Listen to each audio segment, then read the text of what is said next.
13h à Conakry, si vous nous rejoignez, merci de votre fidélité, mesdames et messieurs. Voici les titres de ce journal.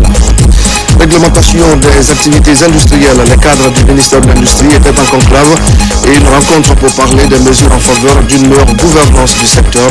On fera le point dans le début de ce journal. Comment lutter efficacement contre les maladies qui aggravent le VIH? Les professionnels sont mobilisés autour de la question. L'Agence italienne pour la coopération et le développement facilite les échanges. Et il sera question enfin de la justice transitionnelle et de la réconciliation, deux thèmes majeurs en débat à Conakry. D'éminentes personnalités prennent part à la rencontre. Nous allons également parler dans cette édition d'information. Bonjour à tous. Les cadres du ministère de l'Industrie, des petites et moyennes entreprises et les industriels se sont donc retrouvés. Une rencontre pour aborder la nouvelle réglementation industrielle ainsi que les mesures pour une meilleure gouvernance du secteur. Déjà, la politique nationale du développement industriel est opérationnelle à travers le guichet unique. La Direction nationale des PME et du contenu local a servi de cadre à cette rencontre de concertation. Mounir Bari, Abdul Karim Kamara.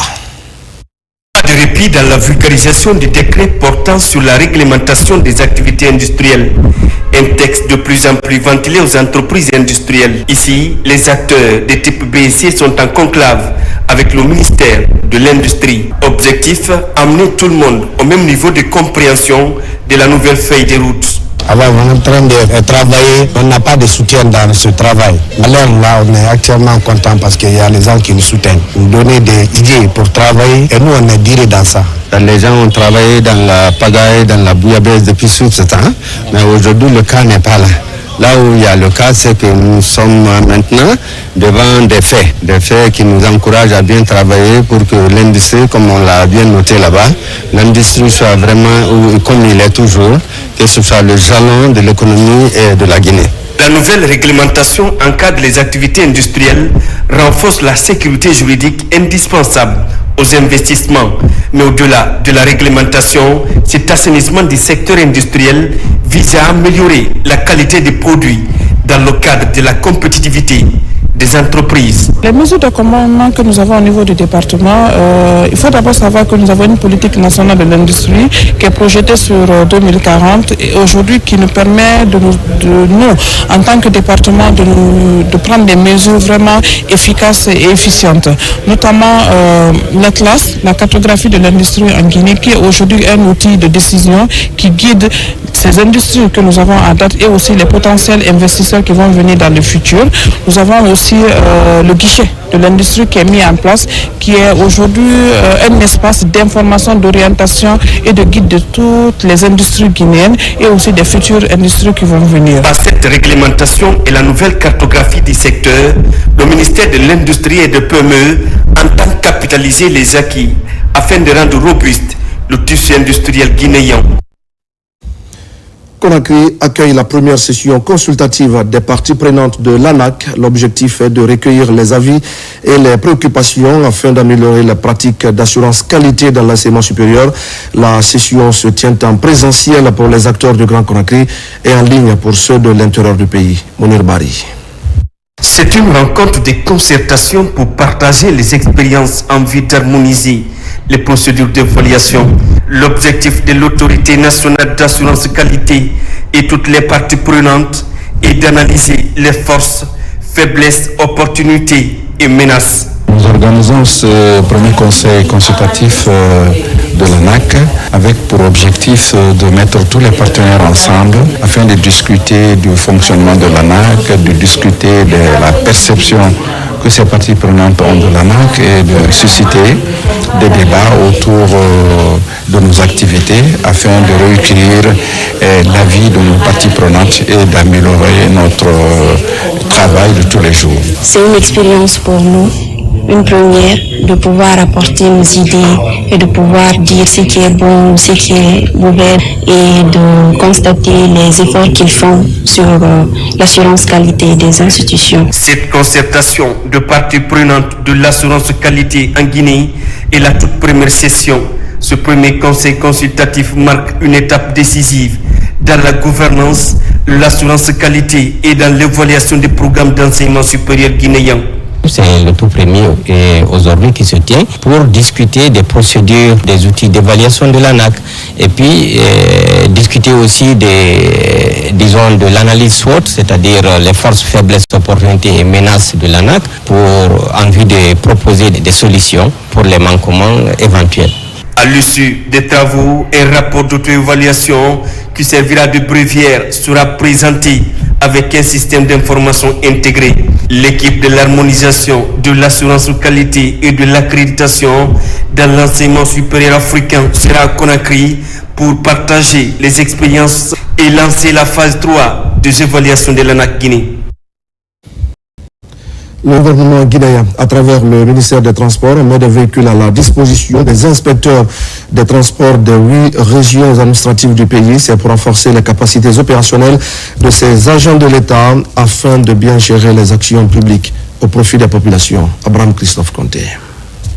Le ministère des Transports est dans une dynamique de renforcer les interventions des services déconcentralisés sur le terrain. Pour ce faire, le chef du département a procédé à la remise de 8 véhicules 4x4 aux inspecteurs régionaux du pays.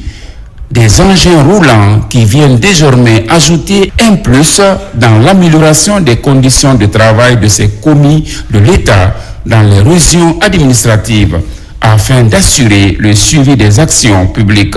Notre ministère, dans cette logique de cohérence d'action gouvernementale, mais également dans le souci de favoriser un meilleur travail, des conditions de travail pour nos cadres à l'intérieur, a fourni ces différents véhicules et mis à disposition de tous nos inspecteurs régionaux des transports au nombre de 8, pour qu'eux, à leur tour, ils aient des facilités de travail. C'est désormais un ouf de soulagement pour les cadres bénéficiaires. Cet accompagnement en engin roulant vient ainsi répondre à un besoin longtemps exprimé par ses responsables locaux. Ces véhicules, nous rassurons au nom de tous les inspecteurs que ces véhicules seront exclusivement utilisés, très bien utilisés au service de la population guinéenne. Cette remise de véhicules s'inscrit dans un programme de modernisation de l'administration territoriale. La mobilisation d'un autre lot de moyens de déplacement serait en préparation, selon le ministre des Transports. Lutte contre les accidents de circulation. L'agence guinéenne de sécurité routière mène en ce moment une campagne de sensibilisation de la région de Bokeh. Les conducteurs de taxi-moto et autres usagers de la route sont informés de la nécessité de respecter le code de la route. Une action de prévention appréciée sur place. Mamadi Terna Kamisoko. Avec l'intensification des activités minières et économiques, la région de Bokeh est de plus en plus exposée au risque d'accident de la circulation. D'où l'importance des actions de prévention mises en œuvre pour protéger la vie des citoyens.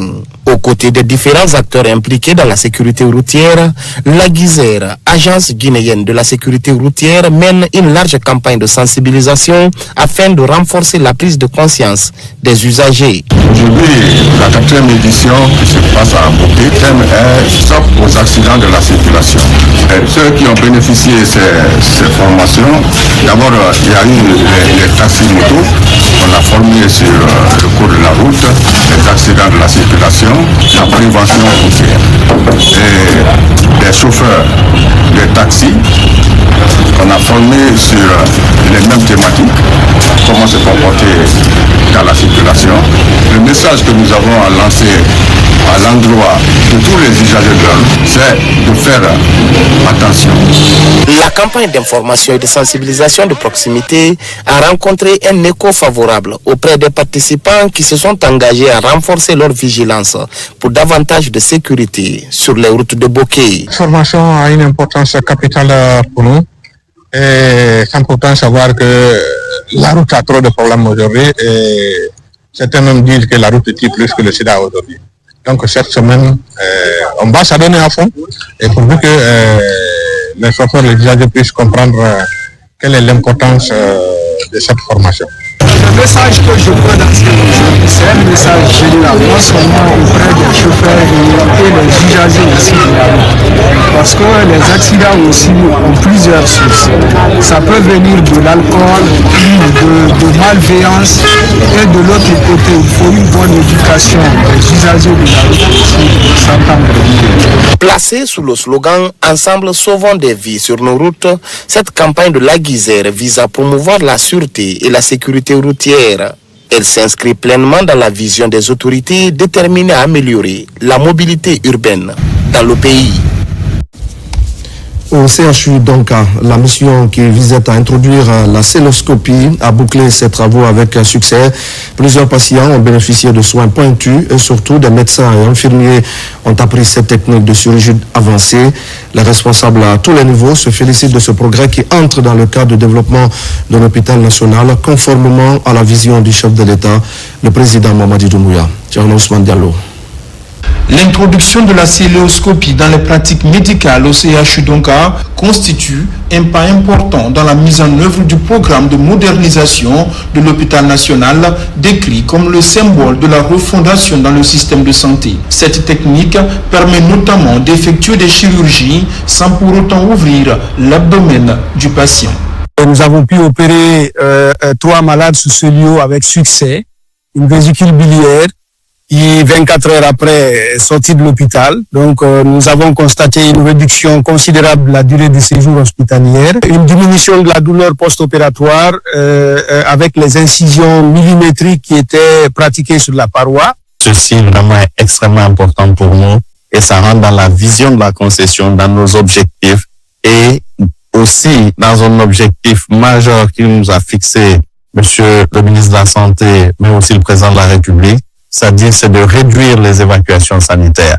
Avec ces missions, avec ces innovations, avec ces prouesses que nous réalisons aujourd'hui à l'hôpital national Donka, nous participons vraiment à cette réduction de ces évacuations sanitaires, mais aussi dans la formation et le perfectionnement de nos chirurgiens et de nos paramédicaux. L'introduction de la cystoscopie à l'hôpital national et par extension dans le système de santé guinéen a été rendue possible grâce à la politique d'ouverture menée par la concession canadienne auprès de ses partenaires européens pour un transfert de technologie. J'ai vu les patients qui ont récupéré complètement en moins de 48 heures, ce qui est une prouesse, évidemment, parce qu'il s'agit d'une chirurgie en miniature, qu'on appelle cellulose-chirurgie, qui permet, sans beaucoup d'incisions, avec des incisions millimétrées, de pouvoir soigner des patients. La santé et le bien-être sont inscrits parmi les composantes du programme Simandou 2040. La modernisation des pratiques médicales à l'hôpital national s'inscrit dans ce cadre. On va parler maintenant de la comorbidité avec le VIH en Guinée. C'est l'Agence italienne pour la coopération et le développement qui initie le sujet au profit des professionnels de la santé. Les médecins vont s'approprier le contenu de la thématique afin de lutter efficacement contre les maladies qui aggravent le VIH. Abakar Jimour Kamara. Renforcer les connaissances et compétences des médecins et infirmiers sur la prise en charge intégrée des comorbidités liées au VIH, approfondir les connaissances sur la tuberculose et ses liens avec le VIH et la stratégie de prévention et de traitement, la mise à jour sur l'épidémiologie et la prise en charge des hépatites virales en Guinée sont entre autres thématiques abordées au cours de cette formation des professionnels de santé venus de plusieurs préfectures de la Guinée, mais aussi les étudiants en médecine de l'université Gamal Abdel Nasser de Conakry. L'objectif, c'est de les amener à faire des échanges pratiques sur la prise en charge des patients, et également de leur donner des connaissances nouvelles sur ce qui se fait actuellement ailleurs, même si ça ne se pratique pas chez nous, dans la prise en charge des patients vivant avec le VIH, mais également d'aborder certaines pathologies qui sont associées avec le VIH et qui peuvent aggraver l'état clinique du patient, à savoir la tuberculose, l'hépatite, le diabète, l'hypertension artérielle et certains cancers. Nous on se réjouit à l'université que des gens qui sont en activité à l'intérieur puissent avoir des opportunités pour venir renforcer leurs capacités au sein de l'université. Donc c'est une formation qui cible, je dirais, un public plus diversifié. Donc c'est plusieurs types d'acteurs de prévention et de lutte contre le VIH qui sont dans cette salle. L'initiative est de l'Agence italienne pour la coopération au développement.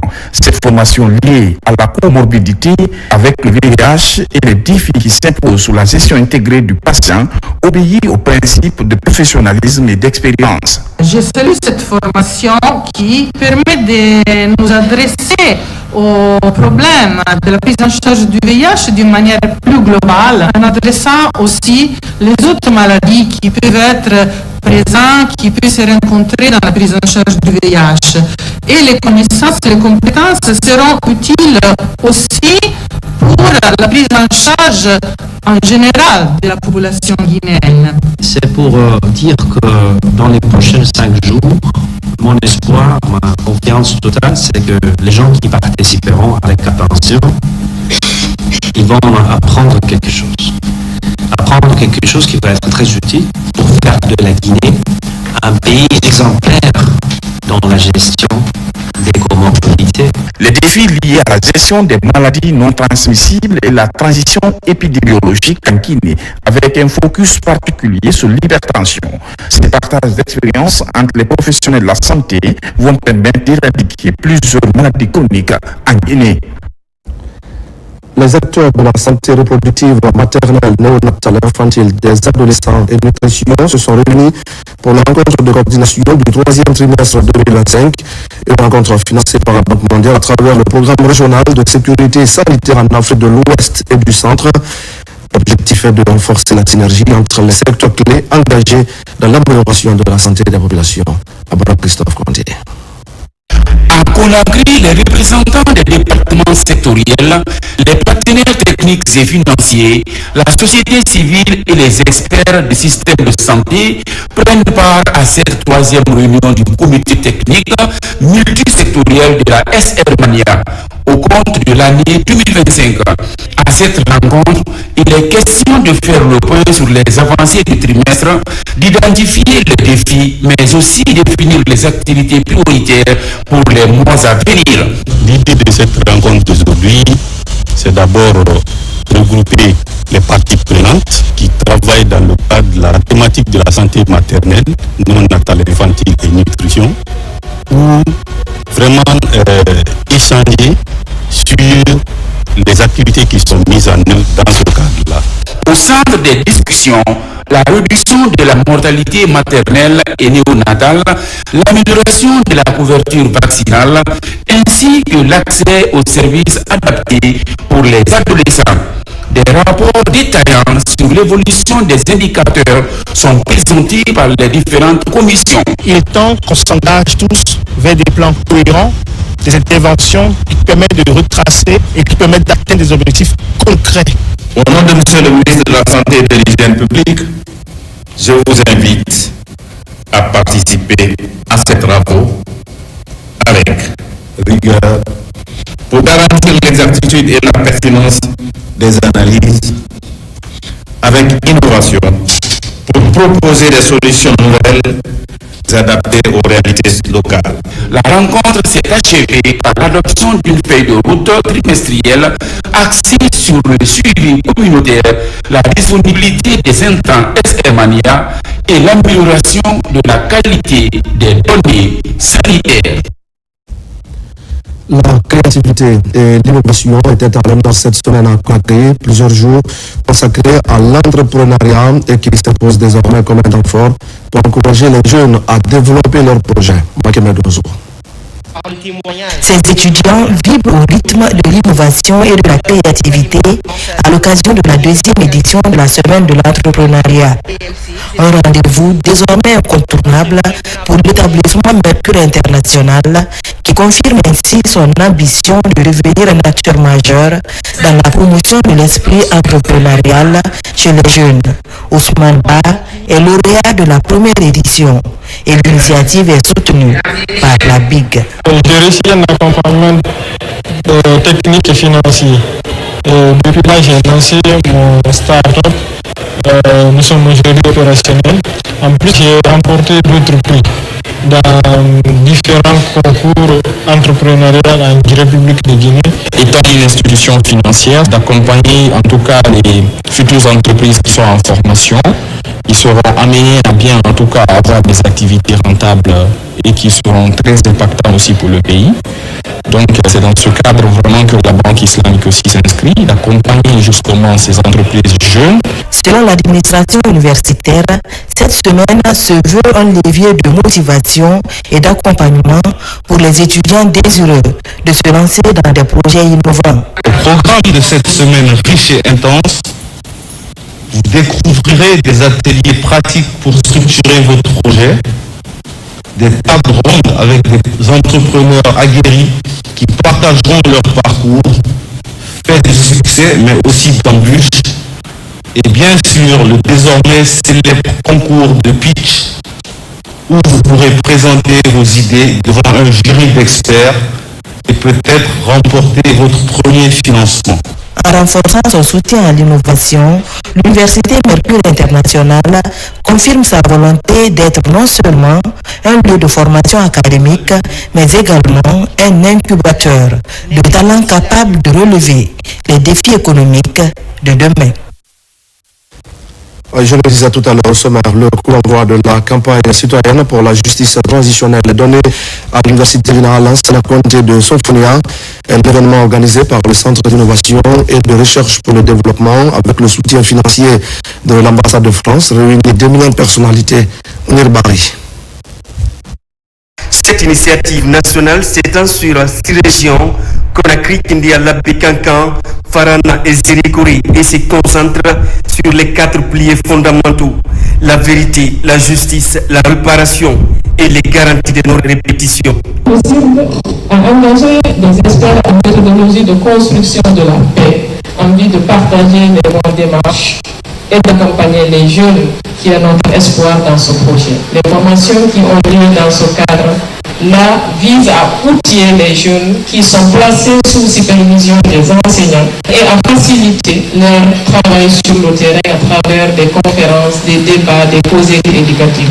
Le lancement inclut une conférence animée par le docteur Mariam Siri et le professeur Moustapha Diop, soulignant la nécessité d'un processus inclusif impliquant toutes les communautés. Ce projet, c'est dans un avenir où le commun reste ce qui nous lie. C'est que vous prenez ce matin un flambeau que vous allez aller porter au plus près de vos communautés pour débattre. Le ministère de la Justice salue cette démarche essentielle pour rapprocher la justice de population et établir une réconciliation durable. Qui parle de la justice parle de la sociabilité. La place de la justice pour mettre en exergue la substance des lois, des règles qui régissent le rapport des citoyens au sein de la cité. À la transgression des telles lois, la justice s'applique. Les délégations régionales s'engagent à former de relais via le débat et des émissions en langue nationale afin d'ancrer les valeurs de paix et de vivre ensemble sur l'ensemble du territoire national. Une grande mobilisation des femmes vient d'avoir lieu au Palais du Peuple. Ces femmes étaient venues des 13 communes de Conakry. Elles ont voulu par cette rencontre exprimer leur soutien au candidat Mamadi Doumbouya, promouvoir la paix et l'unité nationale à l'approche de l'élection présidentielle du 28 décembre 2025. Abakar Amikamara. Dans la salle du 28 septembre du Palais du Peuple, une mobilisation féminine d'envergure s'est tenue à l'initiative du docteur Makame Traoré. Des femmes venues des 13 communes de Conakry ont répondu massivement à l'appel pour exprimer dans une ambiance solennelle leur soutien au président Mamadi Doumbouya, candidat à l'élection présidentielle du 28 décembre 2025. Les femmes en Guinée constituent le socle de notre société. C'est une charge pour moi, en même temps une responsabilité. Et cette mobilisation doit permettre aux femmes d'être entendues. Cela ne doit pas juste être une mobilisation. Je dis bien, ça doit être une force d'écoute. La place que nous méritons dans la construction de ce pays, nous voulons la prendre avec responsabilité, ensemble, parler d'une voix et accompagner le candidat Mamadi Doumbouya, auquel nous croyons dans la grâce de Dieu pour nous aider à accomplir honorablement cette longue tâche Cette cérémonie festive, empreinte d'émotion, a réuni plusieurs femmes leaders et figures influentes. Elles ont saisi l'occasion pour sensibiliser les participantes sur l'importance de la paix et de l'unité nationale, valeur jugée essentielle à l'approche du scrutin. C'est une rencontre d'associations féminines. Nous sommes venus pour soutenir le président Mamadi Doumbouya, pour le porter, pour l'accompagner à Sékou Touré au nom des femmes de Guinée. Il faut être aveugle peut-être pour ne pas voir ce que Mamadi Doumbouya et son équipe sont en train de faire aujourd'hui en Guinée. Cette rencontre s'inscrit dans la dynamique de préparation d'une grande mobilisation prévue le 26 novembre prochain. L'objectif est de fédérer davantage les femmes autour d'un idéal commun et renforcer leur engagement dans le processus électoral. Et voilà, mesdames et messieurs, c'est la fin de ce journal. Merci à tous de l'avoir suivi. Je vous retrouve tout à l'heure à 17h pour un nouveau point sur l'actualité de la Guinée.